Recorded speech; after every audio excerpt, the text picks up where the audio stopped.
Quran surah ke-89 Al-Fajr di ayat yang ke-1 ya.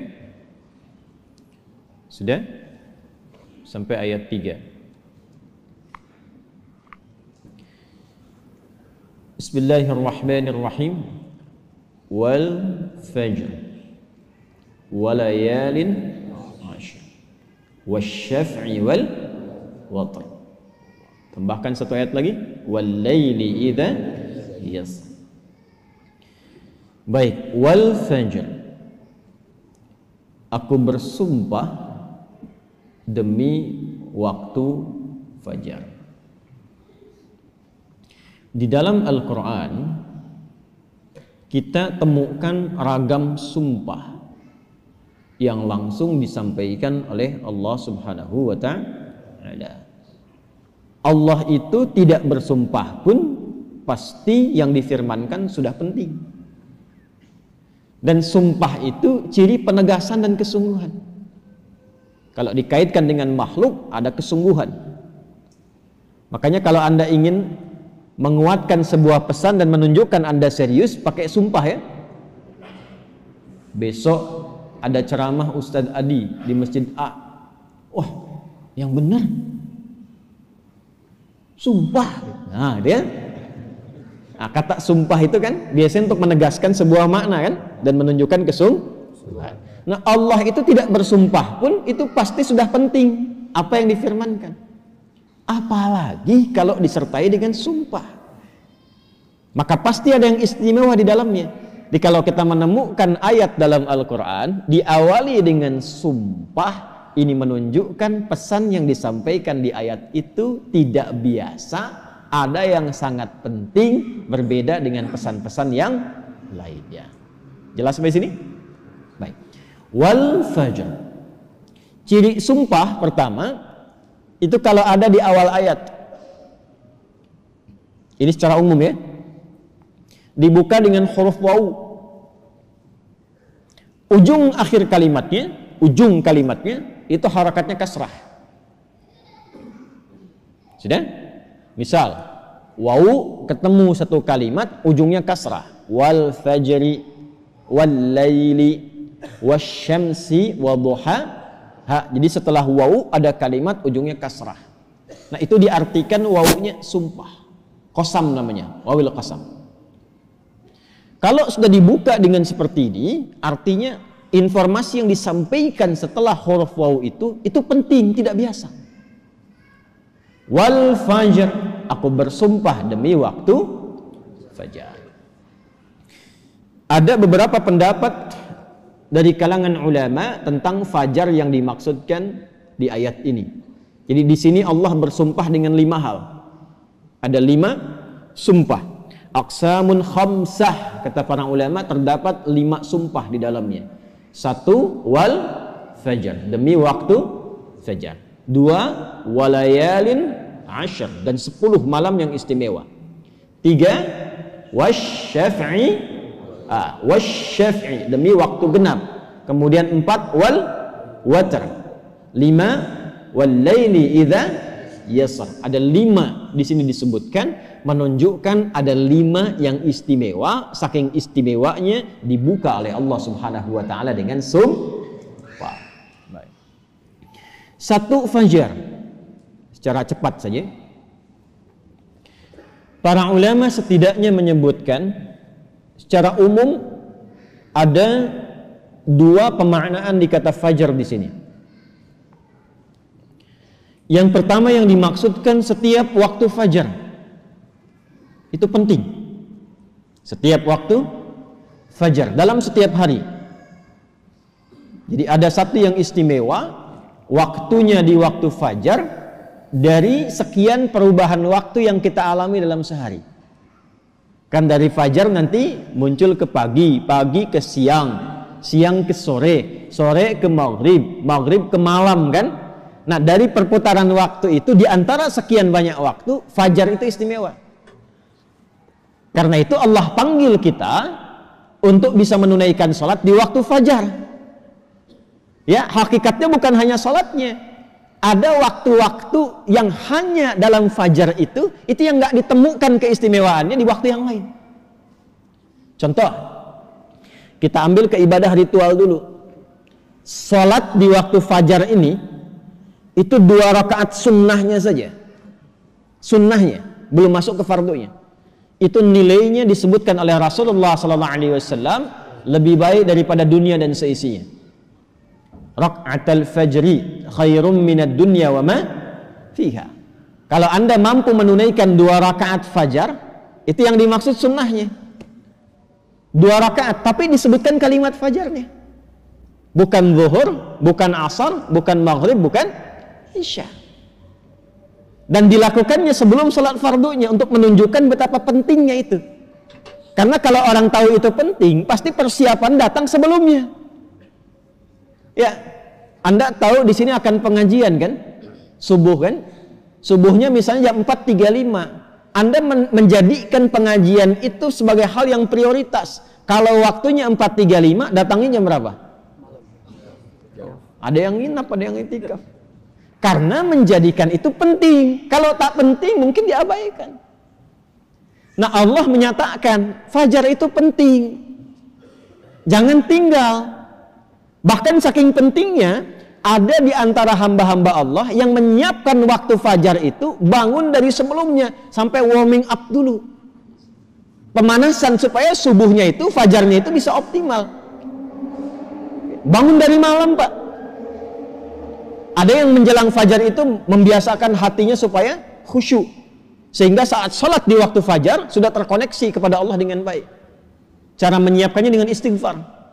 Waktu singkat menjelang fajar itu disebut sahar namanya. Jamaknya disebut ashar. Ada orang-orang yang kalau sudah tiba waktu ini, dia banyak istighfar, istighfar, istighfar, istighfar. Supaya hatinya lapang saat fajar tiba, terkoneksi sempurna kepada Allah. Sempurna. Nyambung. Itu ada di Quran surah ke-51 ayat 18. Wabil ashari hum yastaghfirun. Ya. Kalau ingin dikuatkan kesabaran, ingin diberikan rizki sehingga bisa sering infak, ya.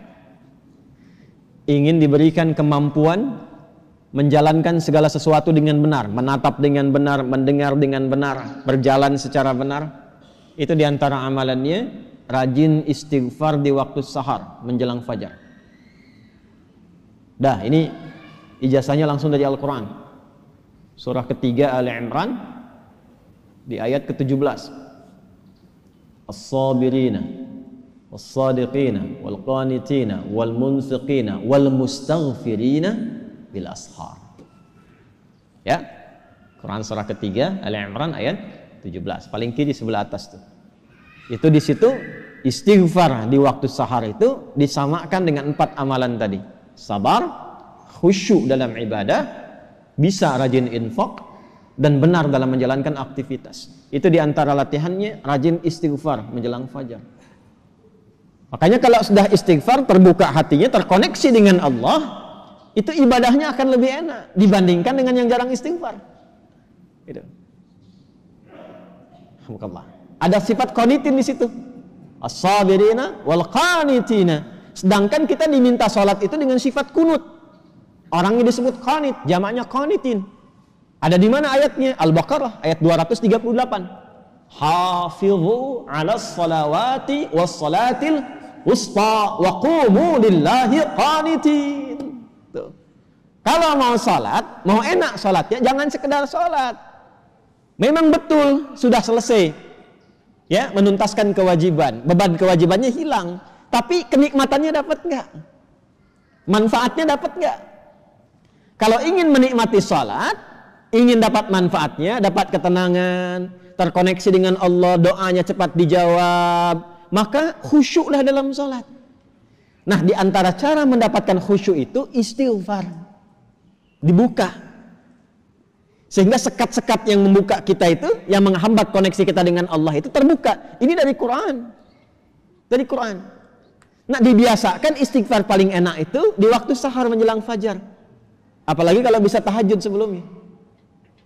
Kalau bisa tahajud, ya, tahajud kemudian istighfar, terbuka hati, rajin memberi, di situ itu disebut langsung oleh Quran kalau dia bertahan dengan itu sampai wafat, itu disebut sebagai calon penghuni taman surga yang sedang beraktivitas di bumi. Itu Quran surah 51 ayat 15 sampai dengan ayat 23. Innal muttaqina fi jannatin wa 'uyun akhidhina ma atahum rabbuhum innahum kanu qabla dhalika muhsinin kanu qalila minal laili ma yahja'un. Itu tahajudnya. Wa bil ashari hum yastaghfirun. Itu istighfarnya. Nah, hakikatnya kita bangun malam itu, hakikatnya kita istighfar di waktu sahar untuk persiapan ke fajarnya. Salah satu maknanya itu. Makanya Nabi kan ya suka rebahan kan sedikit ya. Bukan rebahan yang sempurna. Ya kaum rebahaners nih ya. Ya, coba dicek tuh. Kalau ada rebahan Nabi itu miring sedikit ke kanan kan, setelah istighfar tuh nunggu-nunggu sampai fajar tiba. Supaya kesadarannya optimal. Ada apa di fajar itu sampai dipersiapkan sebelum itu? Sampai-sampai 2 rakaatnya lebih baik daripada dunia dan seisinya. Itu kalau dibaca pakai iman, gak ada yang bisa menandingi. Saya tanya antum, dikasih 1 juta atau 2 rakaat sebelum subuh? Ayo. Oh, masa? Huh?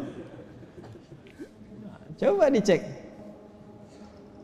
Sana ada lomba balapan di sirkuit tuh. Berlangsungnya sebelum subuh. Siapa yang datang duluan di dekat situ? 10 tempat pertama mendapatkan bonus 5 juta. Cuma nontonnya dapat 5 juta. Tawaran kedua, datang ke masjid, tunaikan 2 rakaat sebelum subuh, setelah azan tiba, dapat dunia dan seisinya, lebih baik daripada dunia dan seisinya. Pilih mana? Nonton di sirkuit atau 2 rakaat sebelum subuh? Tuh, makin pelan jawabannya. Karena babnya iman, bukan akal. Akal yang dibimbing oleh iman itu lebih tajam nanti cara berpikirnya. Mampir dulu aja ke masjid, ntar balik lagi ke sana. Berarti ada yang penting. Kalau antum ingin latihan jadi orang baik atau anak pengen jadi baik tuh, konsistenkan subuh. Kayak ulama tuh enggak banyak ceramah, enggak banyak cakap, bilang subuh aja, konsisten. 40 hari subuh terus, ya. Sering begitu kan ya? Nah, itu saya bahas ilmunya sekarang. Dan itu dari Quran. Makanya agak aneh kalau rajin ta'lim, rajin saling mencela. Salat kok menjadi saling menuduh. Orang salat itu bersih hati. Orang ta'lim itu bersih jiwa. Nah, cara memulainya fajar. Kenapa Allah bersumpah dengan fajar? Karena Allah menginginkan hambanya jadi baik. Itu pesannya. Nanti sifatnya beda dengan zuhur, beda dengan asar, beda dengan maghrib, lain dengan isya. Fajar itu pembukanya. Karena itulah saat fajar dipanggil, iman kita terpancar. Makanya saat tidur kalau dengar adzan, itu kan terpancar kan, sudah adzan. Dan sekelebat itu ada yang meminta kita bangun tuh. Allahu Akbar, Allahu Akbar. Bangun tiba-tiba dengar adzan. Itu yang terpanggil imannya. Ketika cahaya iman itu merespon suara adzan, itulah fajar namanya. Dari maknawinya, dari segi waktu dia melatih keadaan kita jadi lebih baik, terkoneksi dengan Allah. Kalau sudah hatinya bersih, nyambung dengan Allah, doanya mustajab. Innallaha thayyibun la yaqbalu illa thayyibah. Kata Nabi demikian. Allah itu maha baik sehingga akan cepat menerima dari yang baik-baik. Hatinya sudah baik, sudah lapang, jauh dari maksiat, maka apapun yang dia minta dikabulkan oleh Allah Subhanahu wa taala. Karena itu saat-saat paling tepat untuk berdoa itu, memperbanyak doa itu saat fajar. Malaikat kumpul semua. Hadisnya sahih. Ya, inna malaikatal laili wa malaikatan nahar tajtami'u fi waqtil fajri atau kama qala Rasulullah sallallahu alaihi wasallam. Malaikat siang dan malam kumpul semua di waktu fajar. Alhamdulillah malaikat itu ghaib. Kalau tampak tak jadi kita ke masjid. Sayapnya banyak tuh. Siapa? Israel. Balik lagi. Kumpul semua. Nah, kalau sudah kumpul malaikat itu banyak berkahnya. Berkah itu ziyadatul khair, bertambah kebaikan. Kalau doa diaminkan. Kalau istighfar dimohonkan ampunan kepada Allah. Berkah lagi kalau subuh jamaah pengajian, berkah. Berkah lagi itu. Itu dari berangkat langsung malaikat memohonkan kepada Allah kebaikan. Hadisnya viral sahih di Ibnu Majah itu. Ya, dari Abu Darda radhiyallahu taala anhu. Qala Rasulullah sallallahu alaihi wasallam, "Man salaka tariqan yaltamisu fihi 'ilma sahhala lahu tariqan ila al-jannah, wa innal malaikata la tadau ajnihataha ridan li talibil ilmi." Orang mau berangkat menuntut ilmu, itu malaikat membentangkan sayap memohonkan kepada Allah ridha untuk orang itu. Berangkat dia ke masjid pas di waktu fajar, banyak sekali. Makanya kalau bapak ibu ke masjid waktu subuh nggak doa, rugi itu. Itu fajar.